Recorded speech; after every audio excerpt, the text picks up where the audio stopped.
चायवाला जासूस बनारस की रहस्यमयी गुत्थी। बनारस के 80 घाट के पास एक छोटी सी चाय की दुकान थी, मुन्ना की स्पेशल चाय। दुकान छोटी थी लेकिन उसका स्वाद पूरे इलाके में मशहूर था। मुन्ना एक साधारण चायवाला था, लेकिन उसकी तेज नजर और कान हर किसी की बात पकड़ लेते थे। वह लोगों की बातें ध्यान से सुनता और उनके हाव भाव को समझने में माहिर था। मजाक में लोग उसे जासूस चायवाला कहते थे, पर किसी को नहीं पता था कि एक दिन यही मजाक सच हो जाएगा। एक रात जब गंगा किनारे हल्की ठंडक थी और दुकान पर ग्राहकों की भीड़ कम हो चुकी थी, तभी एक अजीबोगरीब आदमी वहां आया। उसके कपड़े गंदे थे, चेहरा पसीने से भरा और आंखों में घबराहट थी। उसने जल्दी जल्दी चाय का ऑर्डर दिया और चारों तरफ नजरें दौड़ाने लगा, जैसे कोई उसका पीछा कर रहा हो। मुन्ना ने उसे ध्यान से देखा। बनारस में कई अजनबी आते जाते रहते थे, लेकिन इस आदमी की बेचैनी कुछ अलग थी। उसने चाय पीते ही कप रखा और तेजी से उठकर जाने लगा, लेकिन जाते जाते उसकी जेब से एक कागज गिर गया।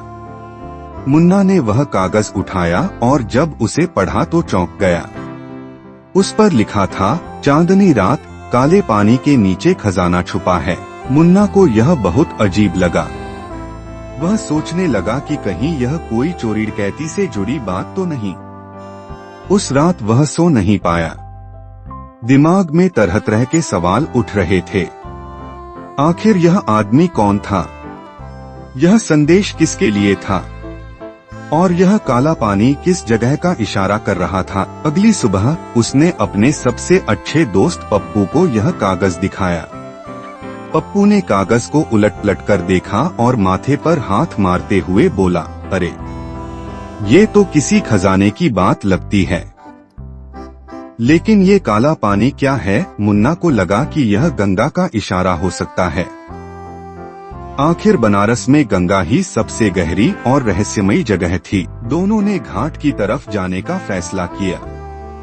दोपहर के समय जब घाट पर बहुत भीड़ रहती थी, तब उन्होंने इधर उधर नजर दौड़ाई।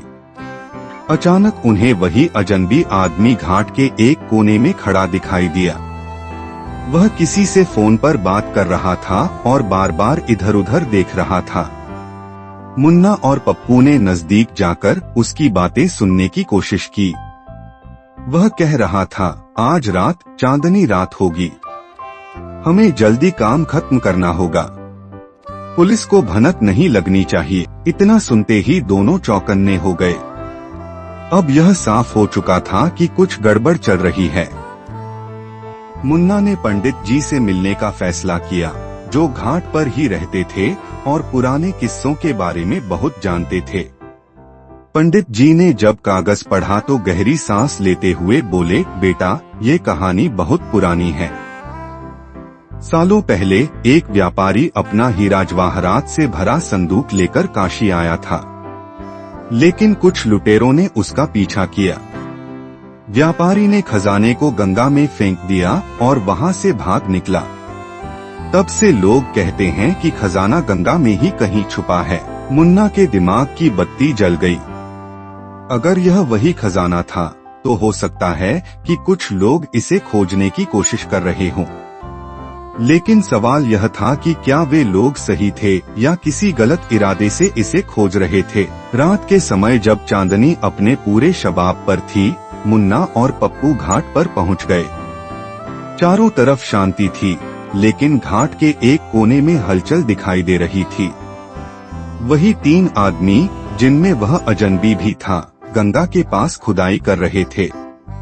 उनके हाथों में टॉर्च थी और वे बहुत ध्यान से किसी चीज को निकालने की कोशिश कर रहे थे। मुन्ना ने फुसफुसाकर कहा, अब क्या करें? पप्पू ने धीरे से जवाब दिया, हमें देखना चाहिए कि ये लोग क्या निकाल रहे हैं। दोनों छिपकर पास जाने लगे। तभी अचानक उन आदमियों में से एक ने पानी में जाल डाला और कुछ देर बाद उसे खींचने लगा। कुछ भारी चीज बाहर आ रही थी। जैसे ही जाल को खींचकर बाहर निकाला गया, एक लोहे का संदूक नजर आया। उन लोगों के चेहरे खुशी से चमक उठे। मिल गया, एक आदमी बोला। लेकिन तभी एक जोरदार आवाज आई, रुक जाओ। चारों तरफ लाल नीली बत्तियां चमक उठीं, पुलिस आ चुकी थी। उन आदमियों के चेहरों पर डर साफ दिखाई देने लगा। पुलिस ने उन्हें घेर लिया और हथकड़ियां पहना दी। पता चला कि ये लोग अंतर्राष्ट्रीय चोर थे। यह खजाना सिर्फ व्यापारी का नहीं था, बल्कि हाल ही में बनारस के एक मंदिर से चोरी किया गया एक बहुमूल्य हीरा भी उसमें रखा गया था। मुन्ना की होशियारी से पुलिस समय पर पहुंच गई और चोर पकड़े गए। अगली सुबह पूरा शहर मुन्ना की बहादुरी के चर्चे कर रहा था।